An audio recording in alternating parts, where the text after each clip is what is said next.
I guess I'm not allowed to cuss, but I would say the same thing. There's no really any way around it, especially after watching film. Is they beat the crap out of us, and I think we came out in the second half with like a chip on our shoulder, like we need, but we can't start a game like that again. They're a good outfit, and I don't know what the deal was, but I think it was, especially on the D-line, just a mental something. We were doing something different than we usually do, and I think we're going to get back to the basics. Did you make any technical adjustments, or was it just a different determination? I don't know if we really made that many adjustments. I think we just started as a D-line. We got pumped up, talked to each other, realized, and went back to the fundamentals of just get off the ball instead of trying to run with them sideways. Just try to beat the crap out of whoever's in front of you. Did you feel like that was the first time that had happened this year, where an offense had been able to do that to you? I don't think we've ever been, manhandled like that, allowed ourselves to be manhandled like that, and that's disappointing to me personally, because I feel like I let that happen in the first half with the whole D-line. I didn't step up and say something until halftime, and I had my fair share of getting blown off the ball too. So I don't think that's going to happen at all the rest of the season.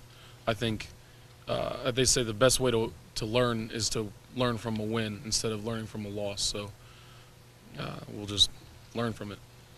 The coaches, Coach Vrabel, Coach Meyer, they both seem pretty intense today. Do you expect the intensity around here to get turned up this week? Yeah. And why is that? Because the expectations are really high around here, and we did not perform to them. And it's not like we weren't schemed or anything. It's not like, they just threw the ball a lot. We just got beat. Person to person, we got beat, and around here that's not acceptable because we have the ability to not get beat. So it is going to be intense, and I think the players are ratcheting up the intensity.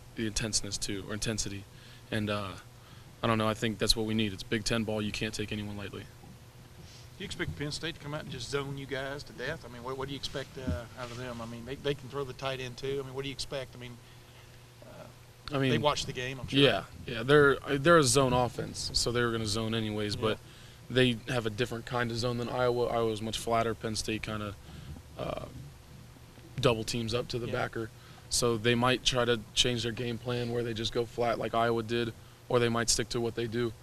Either way, I know that we're not going to try to run with them sideways anymore. We're going to do what we do and just go blow someone up. That's what I was going to say. That's what changed in the second half too, right? Y'all got more upfield and just shed. I mean, talk about that though. I mean, y'all learned your lesson. Yeah, our D-line is much more built on speed and aggression.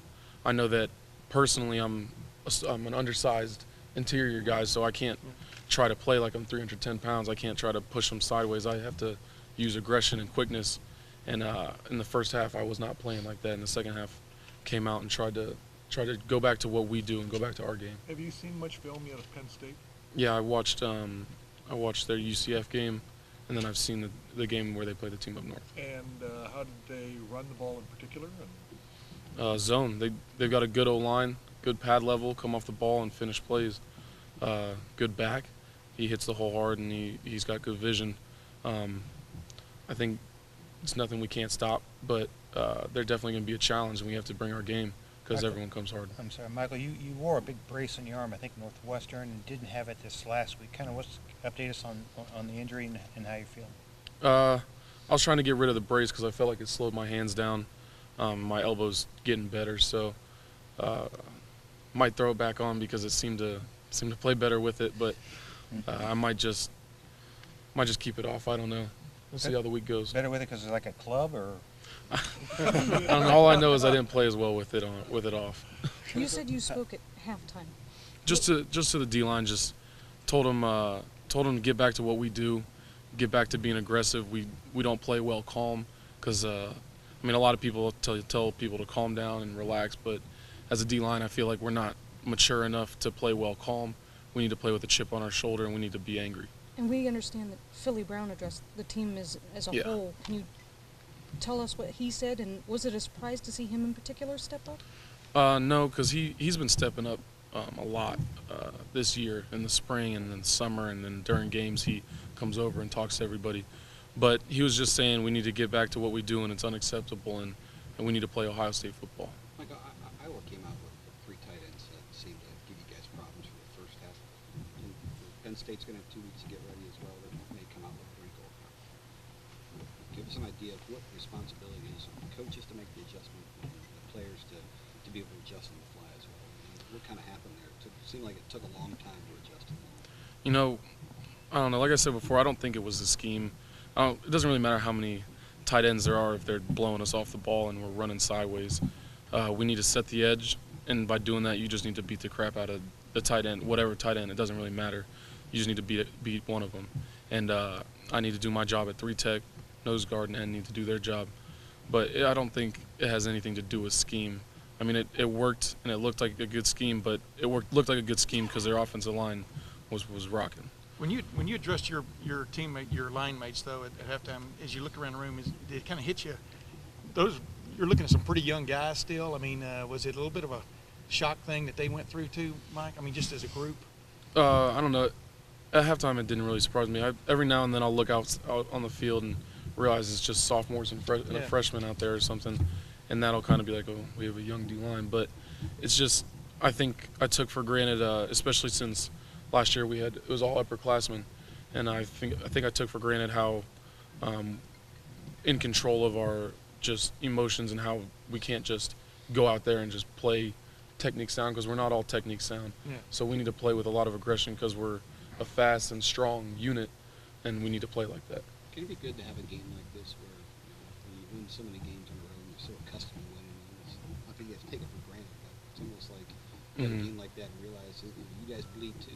Yeah, and like I was saying, I think it's really lucky that we have the opportunity to learn from a win. Like as the D line, from the D line's point of view, the D line did not win that game.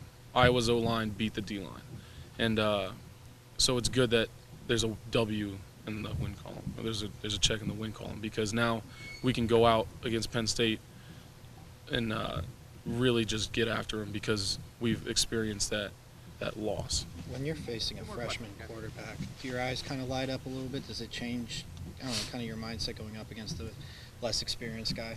It's just, I don't know, I think it's just we know that if we put some pressure on him, he's going to get a little bit nervous.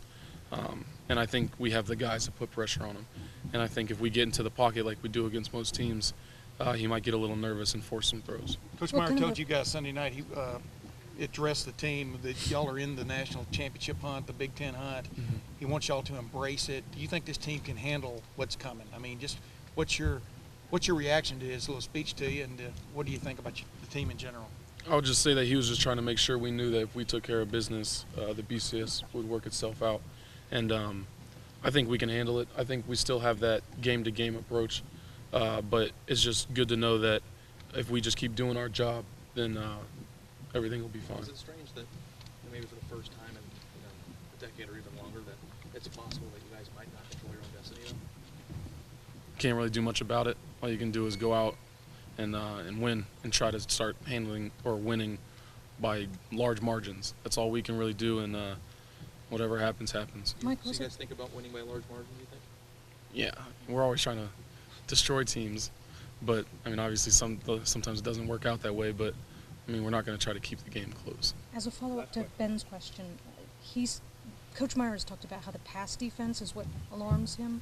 You don't usually associate a D-line with pass defense, but do you feel some responsibility for that? Yeah, we can't let the quarterback sit back there. And I think, like I was saying, I think we have the guys to put pressure on him, so when the quarterback doesn't have pressure, it's because someone's not winning when they should be. And a lot of teams have been throwing short passes against us. D-line needs to pass rush and then turn and run. I don't know, the expectations for the D-line are really high, especially in our unit room. We really expect a lot out of ourselves. So I think we really need to start taking ownership of the pass as well.